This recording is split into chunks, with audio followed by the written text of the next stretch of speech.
Hello, my name is Zack Stevens, and I'm here to talk to you about expression and styling. The first thing we're going to cover is expression. I want to have you think about two areas with expression. One area is your eyes, and one area is your mouth and your facial expressions. And when we're developing expression, I want you to be aware of trying to express more through your eyes and not quite as much through your mouth, because it's very normal for people when they're trying to be expressive or they're dancing is to get a little bit over-exaggerated with their facial mouth expression. So if you're very aware that, as the saying goes, the eyes are the window to your soul, is if you're aware of smiling and being expressive with your eyes, that really communicates a lot of warmth. It really helps the audience connect with you as opposed to being real facially expressive.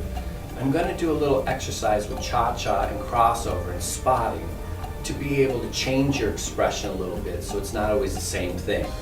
We're going to start with this exercise, and I'm just going to turn, when you're in dance position with your partner, in the exercise, I want you to think about really looking at your partner only and not being expressive to the whole room.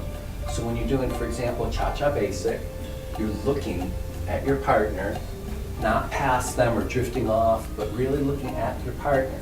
And then when you do a crossover, a change of directions for spotting, is then to change your eyes to look right out at the audience and be aware of, or think of smiling with your eyes, as opposed to making a facial, smile or a dramatic expression, which is natural with your eyes. Then change back in your basic and look right back at your partner, and that gives you a change of focus. So I'm really looking at my partner, and it sometimes helps to blink your eyes or just have a little change in your eyes as you go into the crossover, open up and look straight at the audience. Okay, now let's cover the mouth and more of the facial expression. Like I said, it's normal when people try to be more expressive that they get over facial with their mouth and their jaw and their smile. I want to give you a thought on no teeth and then teeth.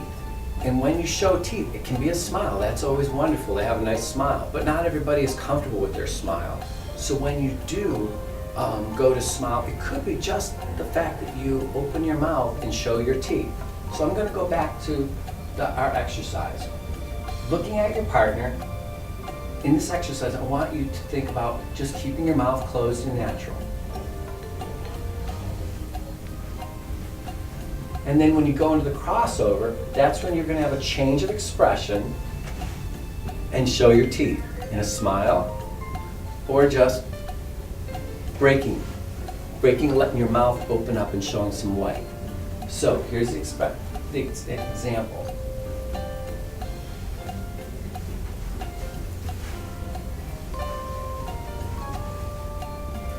That way you do have a change of expression in your mouth, as well as if you can keep the main emphasis on your eyes, then that is what's going to be the most expressive. I'm supposed to also talk about styling. Now, styling is more of a broad topic where the way I would think of styling is once you put all the elements of good dancing together, and you have your technique, and you have your lead and follow, and you have your steps down, and you're comfortable with that part of communicating. This is when you're really putting your fingerprint on your particular dancing and what you're trying to say. A good way to develop your style is thinking of a story. What story you're telling a lot of times will help bring all of your technique and what you're trying to say together. So for example, if we go back to the exercise, using the exercise, when you're looking at your partner and being natural with your facial expressions with somebody being right in front of you, you're telling a story of looking at that person and how they look and how you feel with them. And then when you change directions to go into a crossover, then you're looking out into the audience and you're saying something different, like, hey, look at me, or this is what we look like. And then you come back to your partner and you're telling that story. And there's there's so many stories that you tell when you're dancing for each style of dance and which dance you're particularly doing. But that's just a tip of the iceberg, is touching the area of styling. And I hope that helps you. Thank you.